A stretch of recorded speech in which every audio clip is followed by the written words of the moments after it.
Hey friends, good evening and welcome to the Art Talk. Today is a special day because we've completed 25 episodes with the Art Talk by Sneha Arts. And as all of you know that Sneha Arts is one of the initiatives by Sneha Lata Prasad, Dr. Sneha Lata Prasad.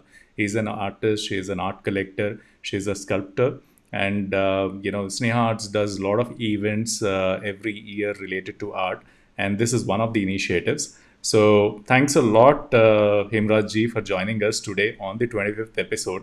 It's an honor having you here. So we want to know about your journey. आपकी art journey कैसे शुरू हुई and कैसा लग रहा है when you look back पीछे जब देखते हो आपकी जर्नी कैसा लग रहा है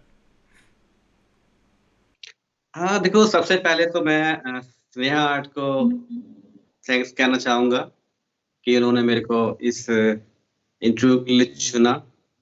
जो मेरी आर्ट जर्नी है, जहाँ तक मैं देखता हूँ अपनी मेमोरी के अंदर मुझे यही मालूम चलता है कि मैं पेंटिंग कर रहा हूँ।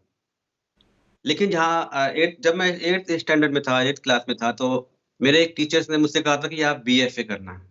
ओके आपकी पेंटिंग अच्छी है, तो आप बीएफए करना। तो मुझे लगा कि ये ठीक है, बीएफए करते हैं, तो मैंने पापा से कहा, "पापा मैं बीएफए करूँगा।" और मैंने वो हनुमान की पूजा करते थे और मैंने उनकी जो हनुमान की फ़ोटो थी, उसके ऊपर बीएफए लिख दिया, मार्कर से। ओके तो जब भी वो पूजा करते थे, तो उनको वो बीएफए लिखा हुआ दिखाई पड़ता था। कोई बीएफए करना है बेटे को, बीएफए करना है और मेरी 12th पास हुई, मेरा हाथ पकड़ कर वो कॉलेज ऑफ आर्ट ले गए और एडमिशन टेस्ट, एंट्रेंस टेस्ट दिलाया और पहली बार में मेरे को उसमें एडमिशन मिल गया था। ऐसे मेरी जो लाइफ है वो बड़ी ईज़िली मेरे को एडमिशन मिल गया उसमें, कोई दिक्कत नहीं हुई। तो यहाँ से मैं स्टार्ट होता हूँ और बीएफए सेकंड ईयर बीएफए में जब मैं कॉलेज में गया तो कॉलेज में मेरे साथ बहुत अच्छे स्टूडेंट थे मतलब मुझसे भी बहुत अच्छे और जब मैंने फर्स्ट ईयर पास किया बीएफए फर्स्ट ईयर तो मेरी सेकंड डिवीज़न आई थी। हम्म मतलब सबसे कम नंबर मेरे थे।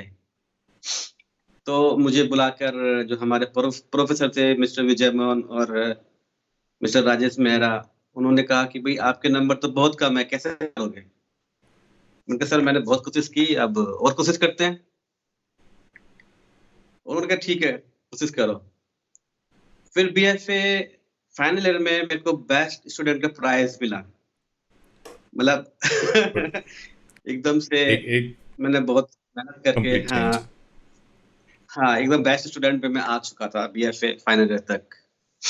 फिर वैसे ही मेरा एमएफए में हुआ। एमएफए मेरे को कंटिन्यू उसमें एडमिशन मिल गया एमएफए में और वहाँ भी मुझसे बहुत सीनियर स्टूडेंट थे जो 5-5 साल और 2-2 3-3 साल करके आर्ट फील्ड में काम करके आए हुए थे मेरे साथ में। वो मुझसे कहीं अच्छे थे। फिर मेरी फर्स्ट ईयर में सेकंड डिवीज़न आई, सबसे सबसे कम नंबर मेरे थे उसमें। लेकिन जब बीएफए फाइनल ईयर में मेरे को पंडित रविशंकर अवार्ड जो कि वहाँ पर सबसे बेस्ट स्टूडेंट को मिलता है, वो मेरे को मिला और काफ़ी अच्छा हुआ और एमएफए करते हुए भी मैंने एक सोलो शो किया था जो कि ओपी शर्मा मिस्टर मेरे प्रिंसिपल थे, तो उन्होंने मेरा नाम रिकमेंडेड किया एलटीसी आर्ट गैलरी को। एलटीसी आर्ट गैलरी मंडी हाउस में हुआ करती थी पहले, हम्म सिद्धेश्वर दयाल उनके ओनर थे। उन्होंने मेरा सोलो शो लगाया जब मैं एमएफए फाइनल ईयर में था। वो एग्ज़ीबिशन भी बहुत अच्छा गया था, उसका टाइटल था मेटामॉर्फोसिस। हम्म मैंने टाइटल रखा क्योंकि मुझे लग रहा था कि आर्टिस्ट एक आम लड़के से एक आर्टिस्ट में तब्दील होने जा रहा है, तो उसको मैंने मेटामॉर्फोसिस बोला। वो अच्छी एग्ज़ीबिशन थी। इस तरह मैं काम करता रहा कंटिन्यू और 93 में मैंने एमएफए किया और 94 में मैंने फिर एक सोलो शो किया एलियंस फ्रांसिस में, फिर धूमीबल में और फिर इसके साथ जहांगीर आर्ट गैलरी में, ऐसे मैं कंटिन्यू करता गया। तो मेरी जर्नी जो है आर्ट जर्नी बड़ी स्पॉन्टेनियस आराम से चलती रही। तभी मेरा एक बार मेरा सबसे पहले न्यूज़पेपर में नाम आया, तब शायद मैं एमएफए में ही था। तो मैंने अपने टीचर को दिखाया, को सर मेरा अखबार में नाम आया है। उन्होंने कहा ऐसे देख के अखबार तो क्या करूँ? तो ओके। उनका मतलब ये था कि अभी कुछ नहीं हुआ और आगे आप बहुत कुछ करना है। और 2000 में मेरे को नेशनल एकेडमी अवार्ड मिला, लेकिन 20 साल पहले एकेडमी अवार्ड मिल चुका था। तिरनाले में पार्टिसिपेशन, बहुत सारे 20-25 सोलो शो कर चुका हूँ पूरे वर्ल्ड में। तो ऐसी कोई दिक्कत नहीं आई मेरे को पेंटिंग्स में, कहाँ पर कभी मैं रुका हुआ हूँ, कंटिन्यू काम करता गया। सुपर। सो आपके पेरेंट्स को कब लगा कि ओके ये सही फील्ड में है, क्योंकि आर्ट फील्ड में इनकम जो स्टार्ट होता है पैसे का, ये बहुत टाइम लगता है इसको। सो आपके आपकी फर्स्ट पेंटिंग कब बिकी थी? How was the experience? और पेरेंट्स को कब लगा कि हाँ मेरा बेटा अभी ट्रैक में है, वो अपना काम बेच के, I mean he can earn now? मैं पेरेंट्स को जब मैंने उनको बताया 8th क्लास में था कि मैं बीएफए करूँगा, तो उनको बहुत खुशी हुई क्योंकि मैं पढ़ने में तेज़ नहीं था।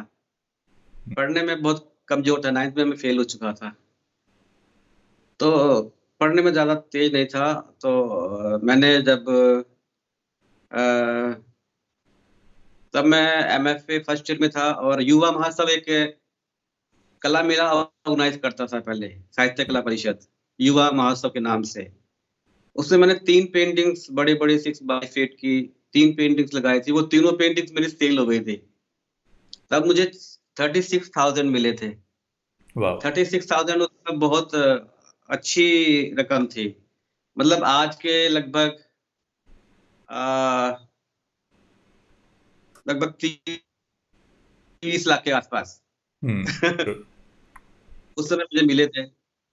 तो कॉलेज से ही मैं काम अपना सेल कर रहा था। मेरा काम कॉलेज ने भी खरीदा और कॉलेज में दूसरे लोगों ने भी काफ़ी खरीदा। काफ़ी काम तो मेरा हमेशा बिकता रहा। तो पेरेंट्स को लगा कि ये शायद सही फ़ील्ड में है, जो फ़ील्ड इसको चाहिए थी वो इसको मिली।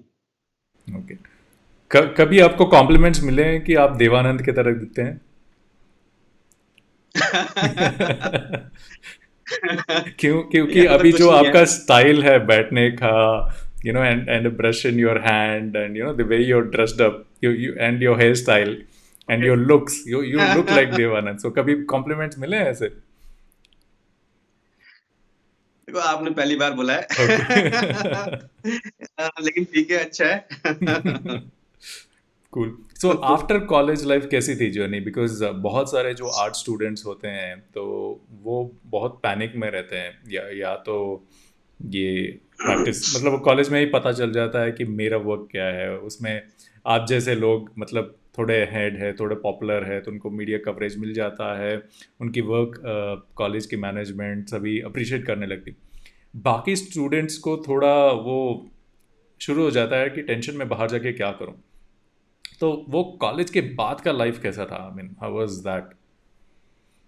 देखो कॉलेज तुरंत करने के बाद मैंने एक गवर्नमेंट जॉब शुरू की थी, मतलब स्कूल के अंदर टीचिंग करने की काम। ओके। मैं छोटे-छोटे बच्चों को अभी भी पढ़ाता हूँ, बच्चे को गवर्नमेंट स्कूल में। नाइस। तो तो जो फ्रीलांसर होता है वो चीज़ मुझे कोई मालूम ही नहीं है कि फ्रीलांस भी कोई चीज़ होती है। मैं कॉलेज से निकलने के बाद जॉब में आ चुका था क्योंकि मुझे लग रहा था कि भई मेरी जो आर्ट है वो बहुत अलग आर्ट है, एब्स्ट्रैक्ट पेंटिंग मैं करता हूँ, तो शायद बिके ना और गैलरी के सामने मेरे को हाथ फैलाना पड़े और फिर गैलरी मेरे को मॉडिफाई करे कि भई आप ऐसी आर्ट करो, ये रंग लगाओ, वो रंग लगाओ। हम्म। मुझे पसंद नहीं आता। तो मैंने एक जॉब पकड़ी थी तुरंत, कॉलेज से निकलने के तुरंत बाद। लेकिन मेरी पेंटिंग्स तब भी काफ़ी एप्रिशिएट की जा रही थी। मैंने कई शोज़ कॉलेज से निकलने के बाद और कॉलेज में ही लगाए थे, तो मेरा अच्छा खासा नाम था तब यंग आर्टिस्ट में, तब कॉलेज से निकलने से पहले ही। ओके। मुझे दिक्कत नहीं आई, मेरा अपना पर्सनल स्टूडियो था उस समय, अभी भी मेरा पर्सनल स्टूडियो है। तो कोई दिक्कत मेरे को ऐसी आई नहीं कि कुछ करना पड़े। पेंटिंग्स मेरी तभी भी बिकती थी, आर्ट मेरी तभी भी बिकती थी, कॉलेज से निकलने के बाद, कोई दिक्कत नहीं थी। Okay. So friends who are watching this, I see some comments coming in. विशाल जोशी जी बोल रहे हैं हाय। बट बाकी लोग जो ये एपिसोड देख रहे हैं, if you have any questions for Hemraj ji, feel free to ask, we will ask while he is live. So Hemraj ji को के आर्ट को जो अभी तक नहीं देखे, so I have a short video of his art along with his journey. And you would be surprised to see his young photographs when he was in college days, and those exhibitions, and other memorable photographs. So here is a quick video of his journey.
Yeah, lovely paintings. So how did you choose this style? मतलब आपने जो अभी landscaping करते हैं, आप abstract art करते हैं, so why did you choose? Is there any specific reason that you've chosen these two areas, that I will expertise, or I will stick to these two areas? Okay, अच्छा। देखो, ये जो भी अब style है मेरा, ये मेरी ग्रोथ है। मतलब हम अपनी आँखों का रंग चूज़ नहीं कर सकते हम्म कि मेरी आँखों का रंग ब्लू हो जाए, या अपने बालों का रंग मैं ब्राउन कर लूँ, या थोड़ा-सा डिफरेंट कर दूँ, या मेरी बॉडी ऐसी हो जाए। ये एक ग्रोथ है, जो अपने आप गठित होती है। इसको चूज़ करने की ज़रूरत नहीं मुझे पड़ी। पहले मैं काफ़ी अच्छा रियलिस्टिक काम कर रहा था कॉलेज में, और पोर्ट्रेट मेरा पसंदीदा सब्जेक्ट था। काफ़ी सारे पोर्ट्रेट मैंने बनाए। फिर मैंने एब्स्ट्रैक्ट में थोड़ा-सा इधर में हाथ आज़माना शुरू किया। एब्स्ट्रैक्ट मतलब वही फॉर्म्स मेरी बहुत सिम्प्लिफिकेशन में आ गई, जो मैं रियलिस्टिक कर रहा था। मैं एनिमल्स, बर्ड के ऊपर काम कर रहा था। फिर हम्म उनको मैंने और बहुत सिम्प्लिफिकेशन वो करते-करते एब्स्ट्रैक्ट में अपने आप आ गया। कब आ गया, मुझे पता भी नहीं लगा। तो ये मैंने चूज़ नहीं किया है। ये मेरी ग्रोथ का एक हिस्सा है। Okay. And all your paintings are very large, मतलब बहुत बड़े आर्ट करते हो, तो how is the feeling? Like doing small art is one thing, doing large, मतलब वो imagine करके उतने large scale में बनाना itself is a very big task. So how do you manage that? जो आपके पीछे पेंटिंग है हाँ, वो भी बहुत लार्ज है, so how do you visualize and ensure that what you visualize is going in that 70 mm large screen?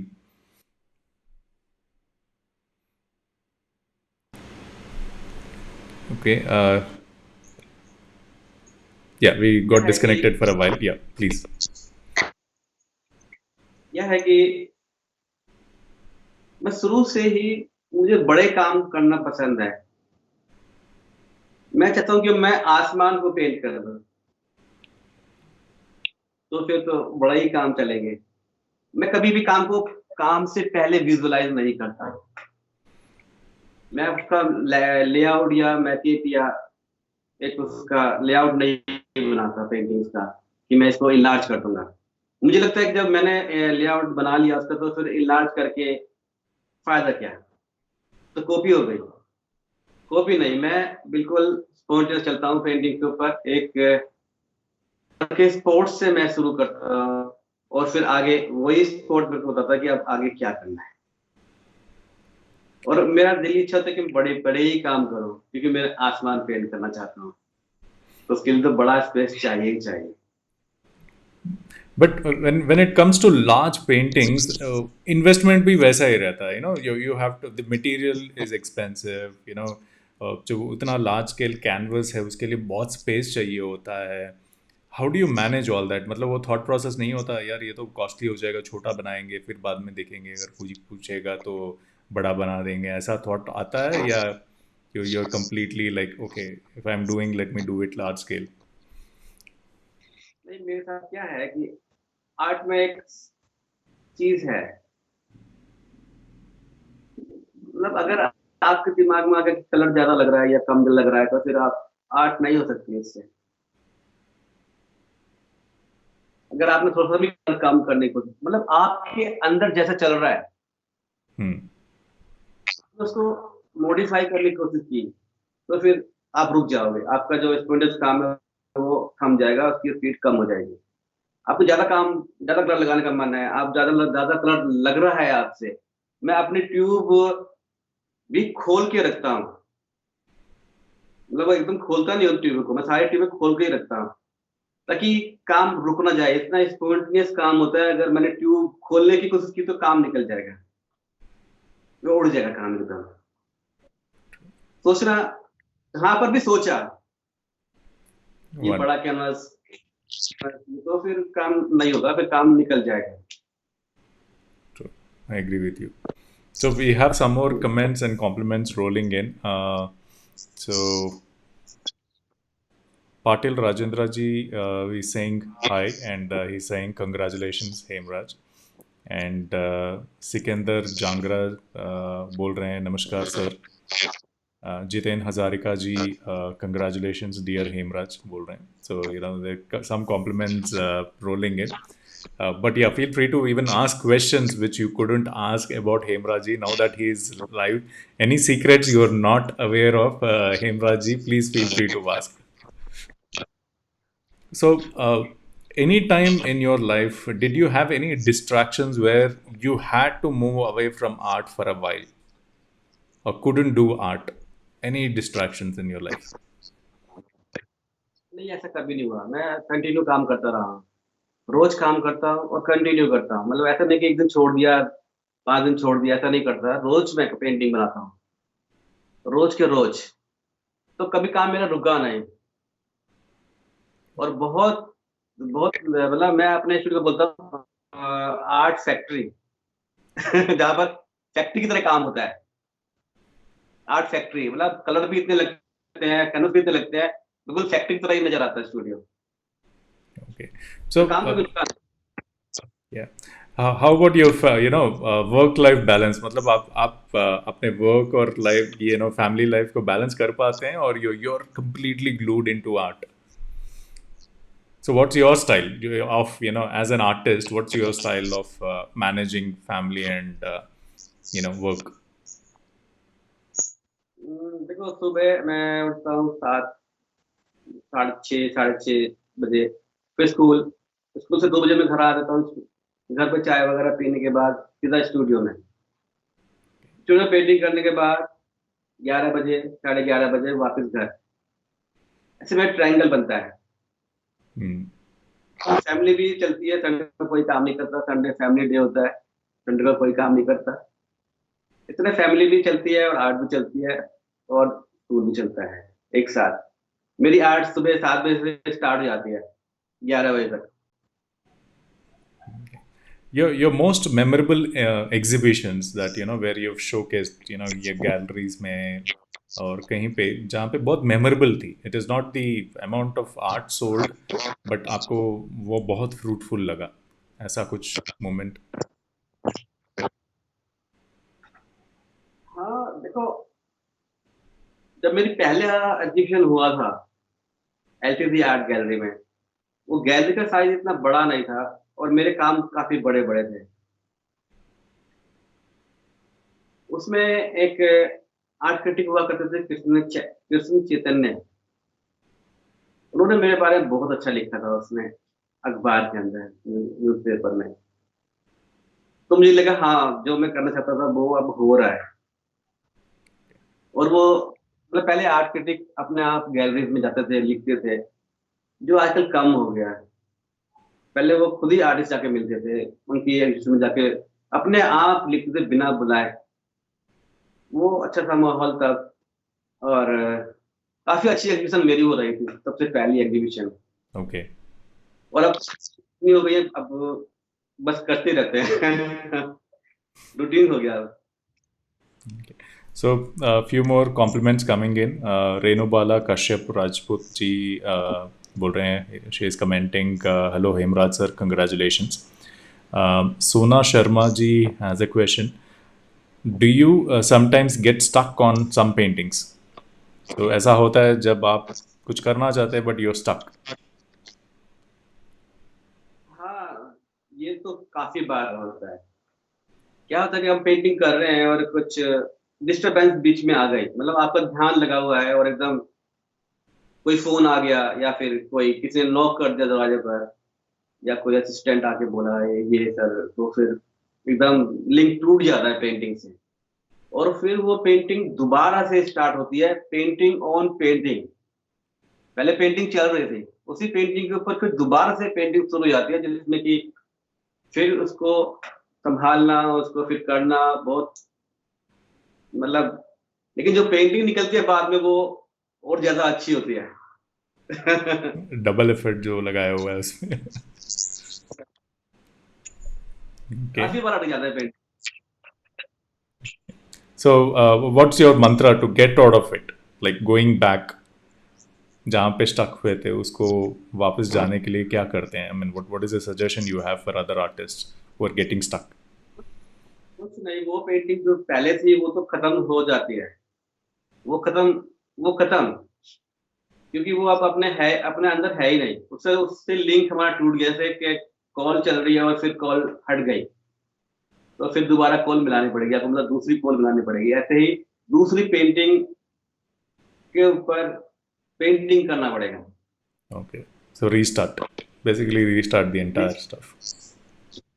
शुरू से। दीपक कुमार अंबुज पूछ रहे हैं, have you ever thought about your paintings life technically? मतलब कभी इवैल्यूएट किया है कि इसकी लाइफ कितनी होगी टेक्निकली, मतलब किसी लैब को बेच के इसकी लाइफ कितनी होगी, वैसा कुछ किया हुआ है आपने? तो शुरू में मैं सोचता था कि पेंटिंग की लाइफ बहुत होनी चाहिए, क्योंकि जब तक पेंटिंग जिंदा है आर्टिस्ट जिंदा है। लेकिन अब मुझे लगता है कि अब ये बात आर्टिस्ट के अहंकार की बात है, मतलब वो अपने आप को अमर बनाना चाहता है, वो अमरतत्व पाना चाहता है पेंटिंग के द्वारा।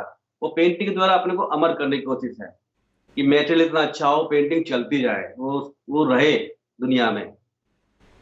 लेकिन अब मुझे लगता है कि नहीं, नहीं. जो रहेगी, जो की भी लाइफ ज्यादा है, वो तो प्लास्टिक है। और जो भी चीज शाश्वत बन जाए वो दुनिया को नुकसान ही करेगी, फायदा कभी नहीं करेगी। इसलिए बनाओ पेंटिंग, खत्म हो जाए ठीक है, नो प्रॉब्लम। अब लाइफ के बारे में, पेंटिंग के बारे में सोचने की जरूरत नहीं है, सिर्फ पेंटिंग करनी है। कितनी लाइफ होगी जरूरत नहीं इसके बारे में सोचने की। Good point. I like that. I mean, completely a different perception of the life of a painting. Good one. Good question, Deepak. I really loved this question. So, next question from Dr. Sneha ji. Which Indian or Western abstract artist is your most favorite and why? आपका inspiration कौन है और who's your favorite? पहले मुझे अपने teacher mister Rajesh Mehra बहुत पसंद है। आज भी उनकी पेंटिंग देखते हो तो वो आज की पेंटिंग लगती है। और पॉल किली, मीरो, कैंडेंस की वहाँ के पेंटर्स मुझे बहुत पसंद थे। लेकिन अब मेरे को पसंद नहीं है। पहले पसंद थे, अब मेरे को पसंद क्यों नहीं है, क्योंकि अगर इनसे आगे निकलना है तो इनको नापसंद करना ही होगा। अगर आप इनसे आगे जाना चाहते हैं तो इनको छोड़ना पड़ेगा, इनसे निकलना ही पड़ेगा। अब मेरे को इतना ये पसंद नहीं आते। अब मुझे अपनी पेंटिंग ज्यादा पसंद है इन लोगों से। Got it. So, next question from Sneha ji. When do you know that your painting is complete? So, कब लगता है कि आपकी painting, okay, this is done. I don't have to put another brush again, another color on it again. Okay, देखो, जब मैं painting start करता हूँ एक ब्रश के स्ट्रोक से। तो फिर वो ही गाइड करता है कि अब आगे कौन सा कलर कैसे लगाना है, क्या स्पेस डिवीजन होगी, कौन सी कलर स्कीम होगी, सारा कुछ वो ही मेरे को गाइड करता है। और जब वो करते-करते एक फिर बाद में मेरे को एक आभास दिलाता है कि अब पेंटिंग खत्म हो चुकी है। वो पेंटिंग ही खुद बोलती है कि पेंटिंग खत्म हो गई, अब छोड़ो। एक एक स्पार्क वहाँ से होता है आर्टिस्ट के अंदर। वो बहुत इतना धीमा होता है, उसको पकड़ना वेरी डिफिकल्ट। वो बड़े अभा अभ्यास से आता है। वरना वो टाइम छूट जाए तो फिर पेंटिंग करते रहते हैं, उसके ऊपर पेंटिंग के ऊपर पेंटिंग, पेंटिंग के ऊपर चलती रहती है। और पता ही नहीं लगता कि पेंटिंग कहाँ खत्म करनी है। इसलिए बहुत जागरूक अवस्था में रहना पड़ता है कि कब वो मैसेज हमें मिलेगा, कि पेंटिंग खुद बोलेगी कब छोड़ो, पेंटिंग खत्म हो गई। इसलिए मैं डिसाइड नहीं करता कि पेंटिंग खत्म हो गई कि नहीं हुई। पेंटिंग खुद डिसाइड करती है कि पेंटिंग खत्म, खत्म हो छोड़ो, गया, छोड़ो, अब मुझे खत्म छोड़ो। हो Okay, so there are some more compliments coming in. Tapan Mehta is saying, congratulations, sir. And Sirisha, my wife, is saying, Sneha ji, on 25th successful episodes, congratulations, many more to go. And Sona Sharma ji bol rahe hain, very inspiring that you're telling your real thought process to the audience. And Tutu Patnaik ji join हुए हैं. He is saying, "Hi Hemraj, I've been watching you since you've studied your study time. I mean student time. Doing great job as always. Wishing you a brilliant future ahead." So this is blessings for you from Tutu Patnaik ji. Thanks a lot, Tutu Patnaik ji, for watching and sharing these compliments for Hemraj ji. But yeah, what is that you really liked about Hemraj ji? Please बताइए. As a student, apart from his work, as a person, what did you like?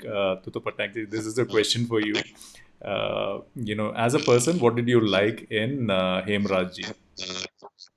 And the next question from Deepak Kumar Ambuj.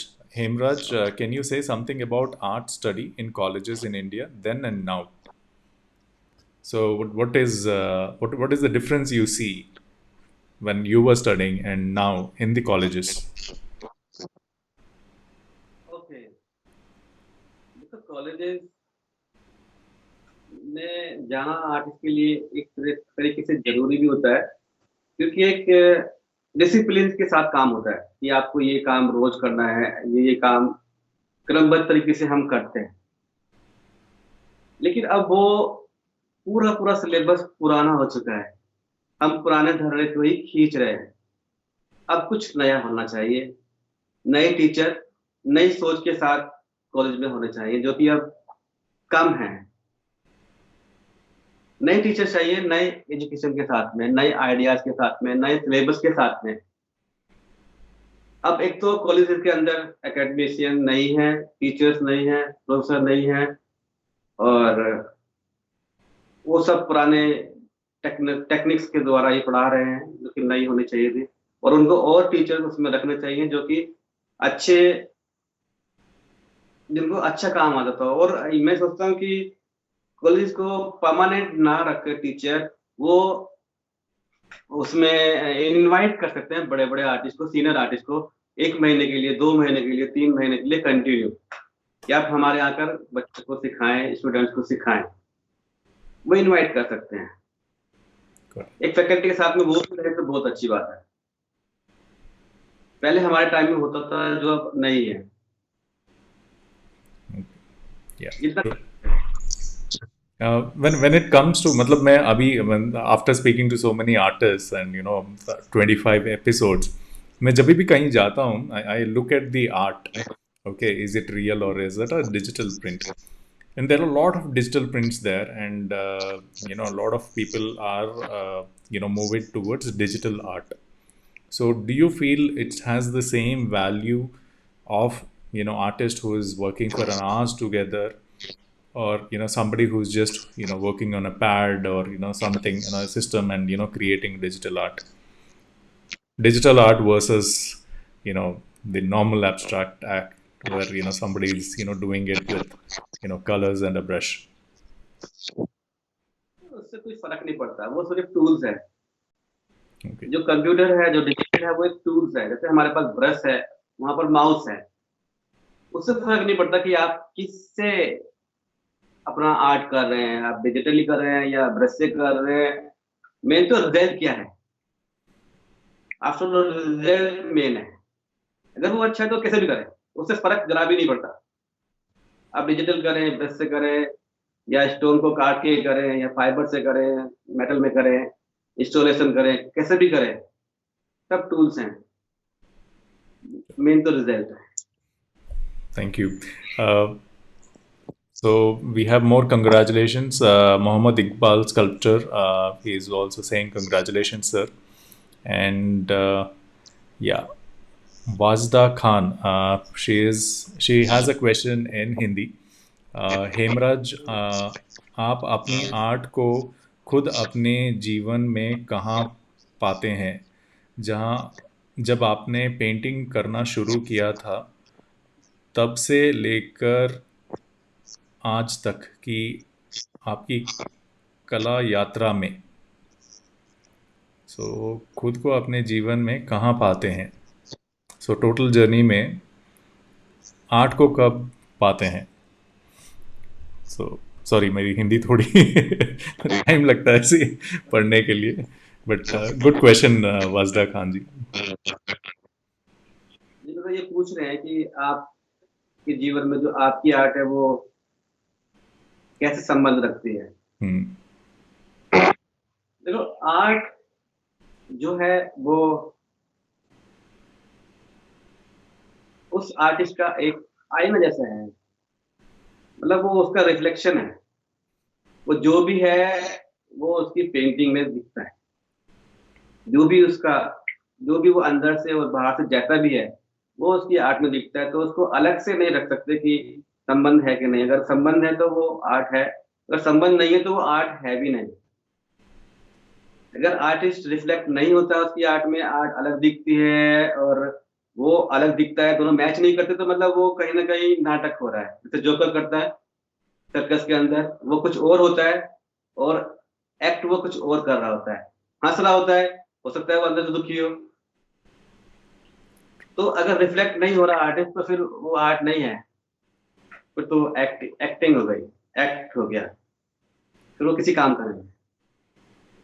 Got you. So again, Pankaj Manav ji heartiest wishes बोल रहे हैं आपको। So my next question, अभी जब landscaping देखते हैं या portrait देखते हैं या स्कल्पचरिंग देखते हैं, you know especially about some animals or nature, people can make out, but when it comes to abstract, you might come across critics who say, can you say what are you trying to show here? They, or a buyer might say, I really liked it, I want to buy, but can you put your thoughts as to what is in it, what did you see as an artist when you did it? So ऐसे questions को कैसे handle करते हैं? When somebody is asking, whether before buying or after buying, or person who is just viewing it in the gallery, how do you manage that? ये तो हमारे साथ होता ही है हमेशा, क्योंकि हमारे यहाँ पर क्या है कि हम लोग रोटी रोजी में ही अटके हुए हैं। ना तो आर्ट गैलरी जाते हैं, ना म्यूजियम जाते हैं, और अचानक से हम पेंटिंग देखते हैं और फिर पूछते हैं कि ये क्या है। आप कोई भी लैंग्वेज सीखें, चाइनीज लैंग्वेज सीखें, फ्रेंच लैंग्वेज सीखें, और एकदम तो किताब पढ़नी शुरू कर दे तो पढ़ेगी नहीं जाएगी ना, फिर सबको पूछना ही पड़ेगा। वो अचानक से एब्स्ट्रैक्ट पेंटिंग देखते हैं, वो भी ऐसी पेंटिंग जो कि जिसमें कि फॉर्म्स अननोन है, जो जाने पहचाने फॉर्म या उसके बारे में वो जानना चाहते हैं। तो मतलब ट्रांसलेशन, अब वो ट्रांसलेशन मांगते हैं विजुअल आर्ट का शब्दों में, और विजुअल आर्ट का शब्दों में ट्रांसलेशन नहीं हो सकता, कभी भी नहीं हो सकता। विजुअल आर्ट का ट्रांसलेशन विजुअल आर्ट में ही होगा, विजुअल तरीके से ही होगा, या तो वो आर्ट का आर्ट में ही होगा, या तो पोएट्री में हो सकता है उसका ट्रांसलेशन, या डांस में हो सकता है, म्यूजिक में हो सकता है, लेकिन शब्दों में हो जाए ये मुझे नहीं लगता। फिर भी हम उनसे बात करते हैं, आप विजुअल आर्ट को समझाने की, एब्स्ट्रैक्ट आर्ट को समझाने की कोशिश करते हैं, तो थोड़ा बहुत उनको समझ में आता है। So, if you have to describe the art which is behind you, so what is it? I mean, we can only see a portion of it. It's an awesome, color. It's also an abstract art, right? अच्छा, painting के बारे में फिर आप वैसे ही बात कर रहे हैं जैसे वो गैलरी के अंदर लोग। Yeah. देखो, समझाने का खेल ही हम यहाँ पे जो गड़बड़ कर देते हैं ना, Hmm. आजकल क्या होता है कि पहले क्या होता था कि हम बच्चों को सिखाते थे ए फॉर एप्पल, मतलब ए बनाएंगे फिर एप्पल बनाएंगे। आजकल की किताबों में अब वो समझ गए हैं, अगली किताब में ए नहीं बनाते हैं, एप्पल ही बनाएंगे, उसको एप्पल ही बोलेंगे, एप्पल। और जो मैथ है, मैथ की किताबों में भी जो हम प्लस या माइनस के सवाल उसके अंदर सीखते हैं, तो उसमें फॉर्म बनाते हैं वो, और फॉर्म से फॉर्म को डिवाइड करते हैं, मल्टीप्लाई करते हैं, वर्ड नहीं लेके आते हैं। छोटे बच्चों के लिए बता रहा हूँ, छोटे बच्चे बिल्कुल स्टार्टिंग में, Right. तो समझाने का नहीं, Yeah. सिर्फ You have to. रहने के साथ में, अगर आप साथ में रहने लगोगे पेंटिंग के साथ में, आर्टिस्ट के साथ में, तो आप अपने आप ही आपको सब महसूस होने लगेगा कि ये है क्या। True. और एक बार एब्स्ट्रैक्ट आर्ट आपको देखनी आ गई, समझने की बात नहीं है, सिर्फ देखनी आनी चाहिए, तो फिर आपको कुछ और जमेगा नहीं। Beautiful. Beautiful. So, yeah. जितनी भी हमारी Please. जितनी भी दुनिया में अच्छी चीजें हैं, वो बेसमझ की हैं। अब हवा बोले आप, हवा चल रही है, क्या मतलब है इसका? Hmm. एक आदमी किनारे कुछ लगा के बैठा हुआ है, क्या मतलब है इसका? एक आदमी झरना देख रहा है, क्या मतलब है इसका? एक आदमी किसी से प्रेम करता है, क्या मतलब है इसका? जितनी भी अच्छी चीजें दुनिया में है, बेमतलब की है, मतलब. सबसे अच्छी चीज है, जिन्हें समझने की जरूरत नहीं पड़ती, सिर्फ वो अपना आप ही फील होती है। So we have some more comments coming in. Best wishes from Nazim. Saying which wishes for the greater heights. This was for you, sir. And Narayan artist बोल रहे हैं wonderful work. I like your color patches in different ways on the top of some beautiful simplified line works. I'm so happy to see your work, Hemraj ji. So this is from M Narayan artist. And Tutu Patnaik ji बोल रहे हैं Hemraj, I want to know one thing from you. Being a painter from India, how do you differentiate yourself from global art practice? ये तुतु पटनायक जी पूछ रहे हैं. हाँ, देखो पहले क्या था कि पुराने आर्ट की बात बता रहा हूँ, जो अब 70-75 के आसपास ही होंगे, उन आर्ट के बारे में बात कर रहा हूँ। पहले उस टाइम की बात कर रहा हूँ। पहले हम पेंटिंग को जानबूझकर इंडियनाइज करने की कोशिश करते थे। इंडियनाइज कैसे करते थे उसको? चांद बनाएंगे उसके अंदर, या इंडियन ड्रेस बनाएंगे, इंडियन नाक पर तिलक लगाएंगे, ओम बनाने की कोशिश करेंगे, मतलब इंडियन लगना चाहिए पेंटिंग। लेकिन इन चीजों से पेंटिंग इंडियन नहीं बन जाते। पेंटिंग्स अगर आप इंडिया में काम कर रहे हैं, तो आपके पास जो माहौल है, आपका जो एटमॉस्फेयर है, आपकी जो जीवन शैली है, वो इंडियन है। आप जो भी करोगे वो इंडियन ही होगा। लेकिन अब ग्लोबलाइजेशन का मामला है, दुनिया जुड़ चुकी है, बाउंड्री खुल चुकी है, तो वहाँ अमेरिका के अंदर जो हवा चल रही है वो मुझे भी टच होती है, जो यूके में हवा चलती है वो मुझे भी टच होती है। तो अब अलग से नहीं कर सकते, हम सब एक साथ एक जैसा काम कर रहे हैं, एक ही जैसा था, मतलब एक साथ। अब वहां का भी हवा मुझे लगती है तो वहां का भी प्रभाव मेरी पेंटिंग में आता है, और मेरी हवा उनको लगती है तो मेरा भी प्रभाव उनके वहां जाता है, इससे मैच करते हैं। ये सिर्फ नेताओं की बात है कि इंडियन इंडियन इंडियन इंडियन या वेस्टर्न वेस्टर्न वेस्टर्न, ये सिर्फ पॉलिटिकल जैसी बातें लगती हैं। आर्टिस्ट के लिए इसका कोई मतलब नहीं है। I was about to ask that question. मेरा next question था. So, what is your preference with respect to religion, politics, and some of these things in art? But I think you answered that already. Uh, but आप देखते हैं any of these things are covered in any of your paintings? अगर कोई client पूछता है, customer पूछता है कि मुझे ऐसे बनाइए, do you prove that, or you say, okay, this is not my style of work? मैंने कभी किया नहीं ऐसा कि मैं तो कलर भी चेंज नहीं कर सकता अपने पेंटिंग्स के, कि कोई बोले कि मेरे को इस कलर के अंदर पेंटिंग चाहिए या इस साइज में चाहिए, तो मैंने कभी किया नहीं। मैं अपने तरीके से, अपने साइज में, अपने कलर्स में, अपनी थॉट पे काम करता हूँ। कभी मैंने ऐसे किसी के कहने पर काम नहीं किया। Okay. So next question, sir. In your entire journey, who are the best artists, eminent artists you got a chance to be with them, be around with them, meet them, or learn from them? So ये journey में कौन सारे artists आपके दोस्त बन गए हैं? मेरे दोस्त बन गए हैं। Yes. समझ में नहीं पाया क्वेश्चन, दोबारा से क्वेश्चन रिपीट करें प्लीज। या कौन से आर्टिस्ट को आप मिले, एमिनेंट आर्टिस्ट को आप मिले आपके जर्नी में, ओके, जो आपके जर्नी के पार्ट हुए हैं, the part of your journey, या गैलरी में मिले हो, या ट्रिप्स में मिले हो, शोकेसेस में मिले हो? नहीं, मेरे टीचर्स है ना, mister Rajesh Mehra, okay great artist. Okay. So any friend, sorry you were saying something? आज भी उनकी पेंटिंग्स आज की लगती हैं, contemporary. True. Any friends whom you want to give credit to जो आर्टिस्ट नहीं है, ओके, बट आपको बहुत सपोर्ट किए from college days when you are building your career and all that? वो उनको भरोसा था कि तुम Hemraj, you will be a good artist, just stick on to this, ऐसे कोई दोस्त? No, so it was all okay.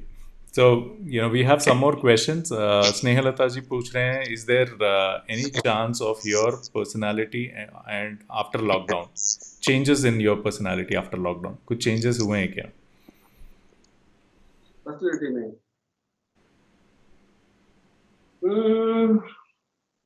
शुरू से मैं ऐसा ही हूँ बस। मेरे पिताजी कस्टम में थे, कस्टम ऑफिसर, तो कस्टम में उनको कंपनी वाले बड़े एकदम नए फैशन वाले कपड़े उनको मिलते थे, तो मुझे लगा देते थे, इमरान ये पहन के देखो जरा, ये पहन के देखो। तो बिल्कुल मॉडर्न कपड़े मैं पहनता था शुरू से, मेरी स्टाइल ऐसे ऐसे ही रही है, सारे ड्रेसेस मेरे मॉडर्न बिल्कुल नई। Okay. चल रहा है, Good. चेंज कुछ नहीं आया। So Anup, yeah, Sirisha is saying beautifully described, sir ji. And Anup Mitra ji बोल रहे हैं, congratulations Hemraj sir, can you please guide young upcoming artists that how can they come up with their work in front of art lovers, buyers and collectors? So Anup Mitra's question. देखो, सबसे पहले जरूरी तो बात ये है कि आप कंटिन्यू अपनी पेंटिंग करते रहें। आपकी पेंटिंग बनती है, पेंटिंग बनेगी तो आर्टिस्ट बनेगा, ज्यादा पेंटिंग बनेगी तो ज्यादा आर्टिस्ट बनेगा। पहले तो आर्ट करके आपको आर्टिस्ट स्टैब्लिश करना है कि आप आर्टिस्ट बन गए हैं, पेंटिंग कर रहे हैं, कंटिन्यू काम करें। और काम भी कैसे करना है, काम आपको अपने तरीके का काम करना है, जो आप हैं वो काम करें, तभी आप इंडिविजुअल टिक पाओगे, वरना दूसरों की कॉपी में ही लग जाओगे। जैसे आप हैं वैसे ही काम करें, जो आप छिपाना चाहते हैं उनको सामने लेके आए कैनवस पर, पेंटिंग पर, वो बनाएं। जो आप अंदर से हैं उनको दिखाएं, वो दिखाएं पेंटिंग में। और आपको एक्टिव रहना है हर तरीके से। अगर आपको आर्टिस्ट रहना है तो मतलब पेंटिंग भी करना है और आपको बिल्कुल अपने आप को दिखाना भी है। बोलते हैं ना कि जो दिखता है वही दिखता है। और जब आपकी पेंटिंग बनेगी तो ये है कि उसकी खुशबू भी फैलने लगती है।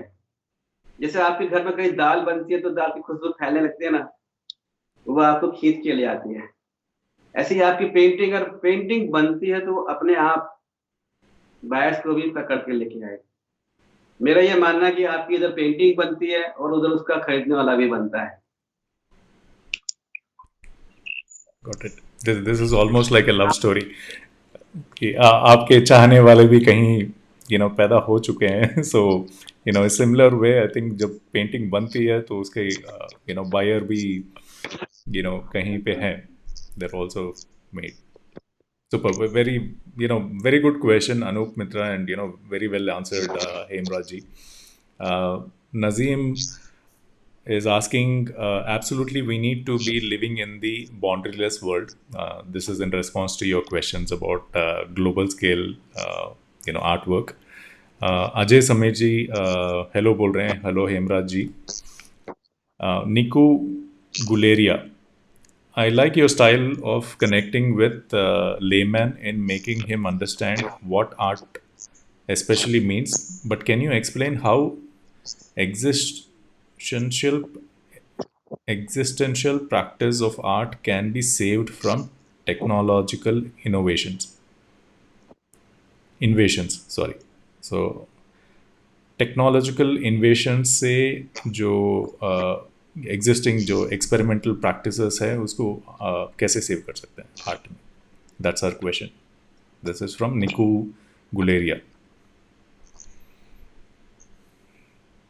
देखो सेव तो वो होगी, अब जो डिजिटल आर्ट है वो तो हार्ड डिस्क में सेव होती है। और मैं किस क्वेश्चन को ठीक से समझ नहीं पाया, दोबारा से बता देना, मुझे लग नहीं रहा है समझ पाया। तो क्या क्वेश्चन था? तो सेम क्वेश्चन, लाइक हम लोग ने डिजिटल आर्ट के बारे में बात किया था. So Niku ji, he's already answered this question earlier in this thing. So any technological innovation या digital art है, so वो कभी भी, I mean that is also art. Sir ने ये बताया है कि वो भी tools हैं. So it doesn't really make a difference whether you're doing existential practice of art versus technological innovation. So basically it's the same question, sir, rephrased. But you want to add anything, you can tell her the response. नहीं ठीक है, अगर आप digitally करना चाहते हो तो बहुत अच्छी बात है। अब देखो एक कैमरा है, कैमरा फोटोग्राफी हम उससे करते हैं और कोई बोलता है कि मैं ना, अब कैमरे के पीछे पूरा कंप्यूटर है, पहले नहीं था। पहले जो है वो सिर्फ कैमरे के अंदर है, उसमें अपर्चर और ये सब स्पीड ये सब उसी के अंदर है। उसके बाद हम बहुत कम उसको मॉडिफाई कर सकते थे, फिर डेवलपिंग में थोड़ा कर सकते हैं, एक्सपोजर में थोड़ा कर सकते हैं, लेकिन उसके बाद बहुत ज्यादा चांसेस उसके अंदर एडिट करने के थे नहीं। लेकिन आज कैमरे के पीछे पूरा का पूरा कंप्यूटर है और कोई बोलता है फोटोग्राफर की नहीं मैं तो इस्तेमाल नहीं करता, तो बेवकूफी है उसकी जो नहीं करता।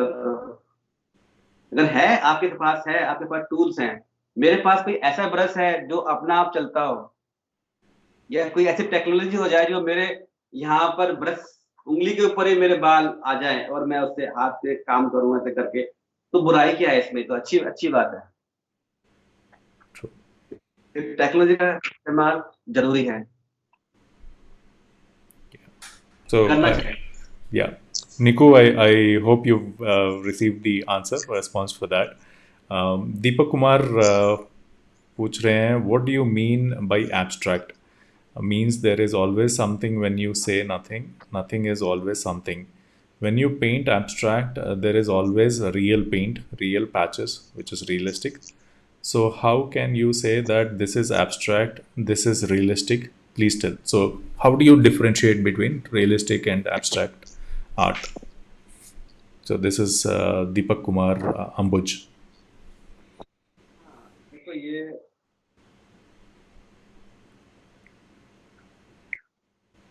आप कुछ भी करो, किसी को भी जानना हो, आपको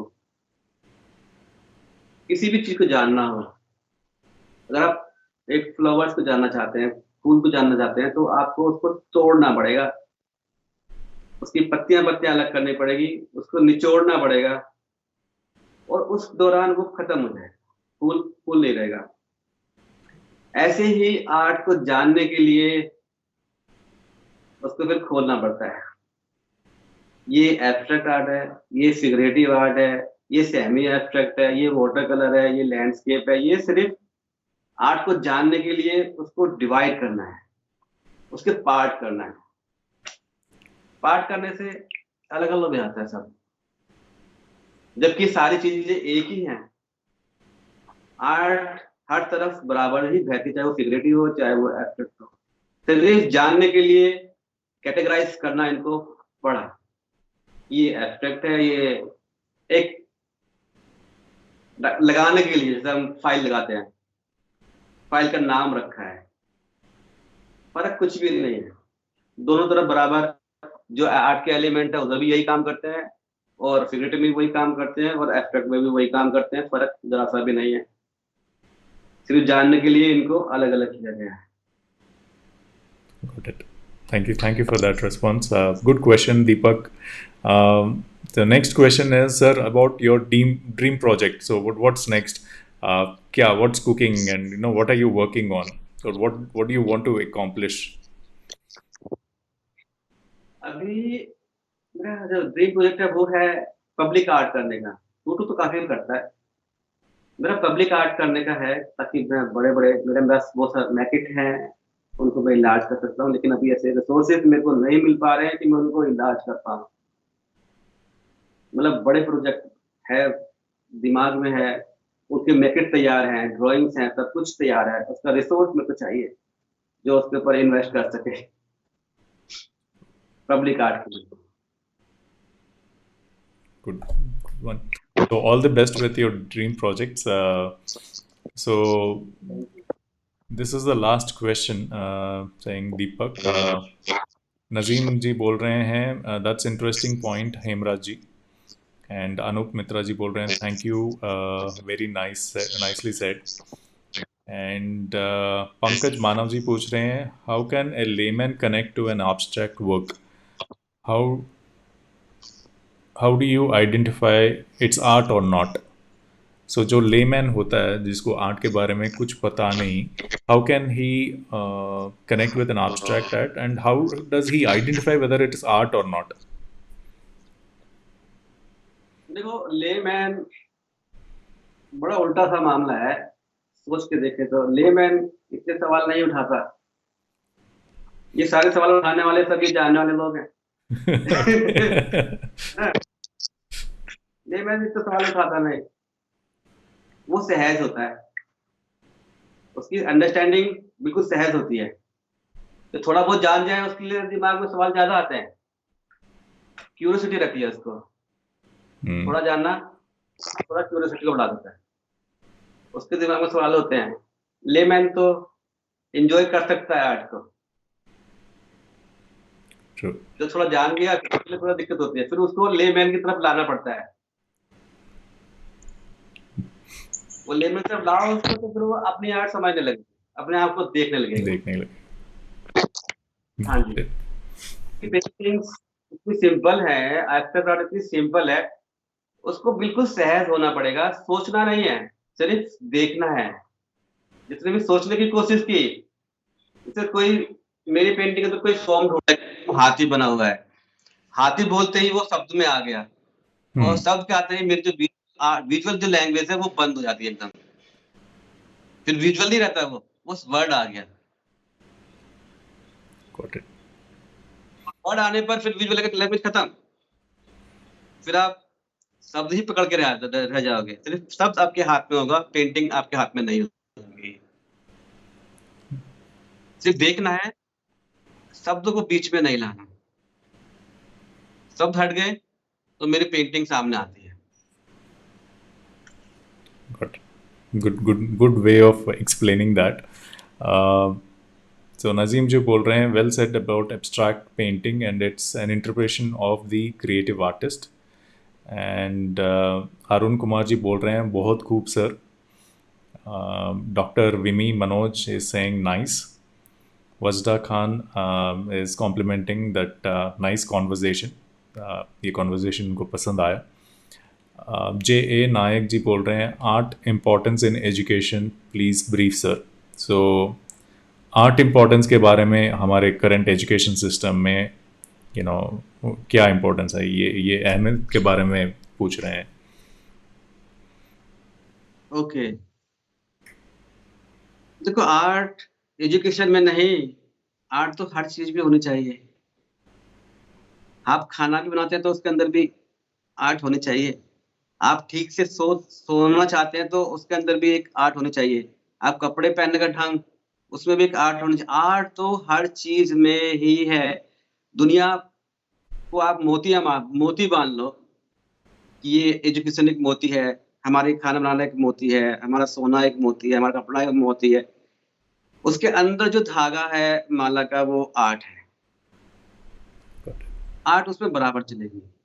आप अब तो गवर्नमेंट को भी थोड़ा समझ आ रही है, वो आर्ट इंटीग्रेटेड प्रोग्राम बनाती है कि हर मैथ के अंदर भी मैथ को भी वो आर्ट के द्वारा सिखाने की कोशिश कर रही है।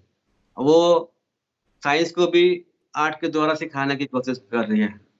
अब समझ में तो आ रहा है Got it. और आगे बढ़ रहा है। इस फील्ड इस तरफ आ रहे हैं लोग।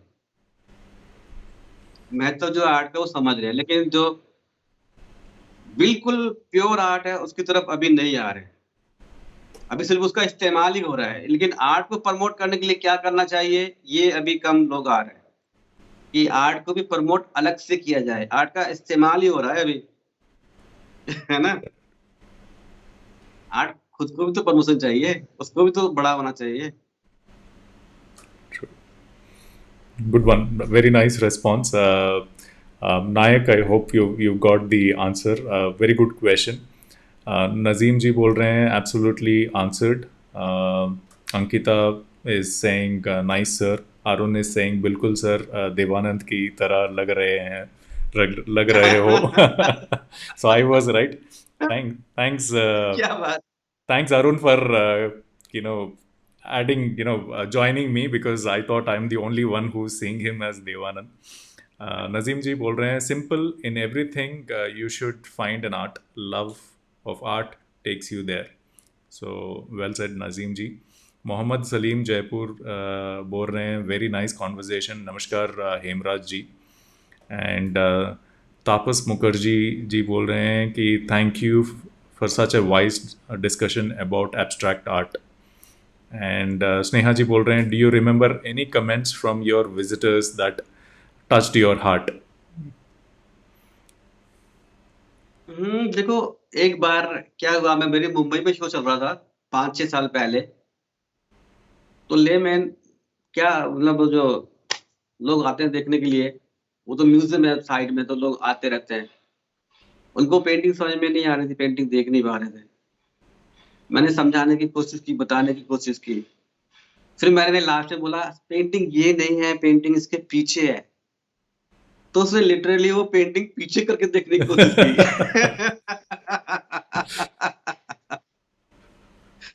मैंने कहा That बस was, हो गया, ठीक है, ओके। but बाद में I think they would have realized when you explained it. पीछे means But yeah, I'm sure you 10-20 साल के बाद भी और you will always remember this particular discussion. बिल्कुल, बिल्कुल। Okay, Nazim ji बोल रहे हैं true Devanand ji. Okay, so a lot of Devanand compliments coming for you now. Deepak Kumar, thank you Hemraj sir for giving such a valuable time for us. Good evening both of you. So Nazim is smiling for what you mentioned. So thanks a lot sir. Thanks a lot for joining in. And before we wind up, any suggestion for the upcoming artist?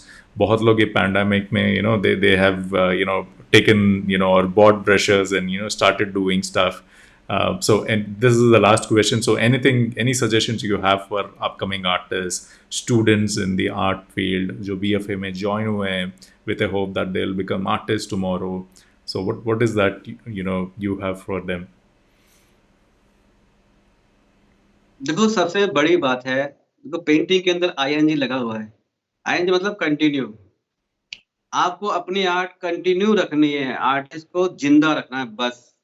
Main काम ये है, जो भी अपनी art को continue रखेगा, वो तो आर्टिस्ट होना ही है, उसका नाम भी होना है, उसको पैसा भी मिलना ही मिलना है। कोई रोक नहीं सकता उसको। चाहे वो कैसी भी आर्ट करे, ये मतलब ही नहीं है। हम उसकी आर्ट नहीं समझ पा रहे हैं या समझ पा रहे हैं, ये बात की बात है। मेन है आर्ट करना, कंटिन्यू वो आर्ट करते रहे और अपनी आर्ट के ऊपर बिलीव रखे। आर्टिस्ट को बोलना ही पड़ता है कि आई एम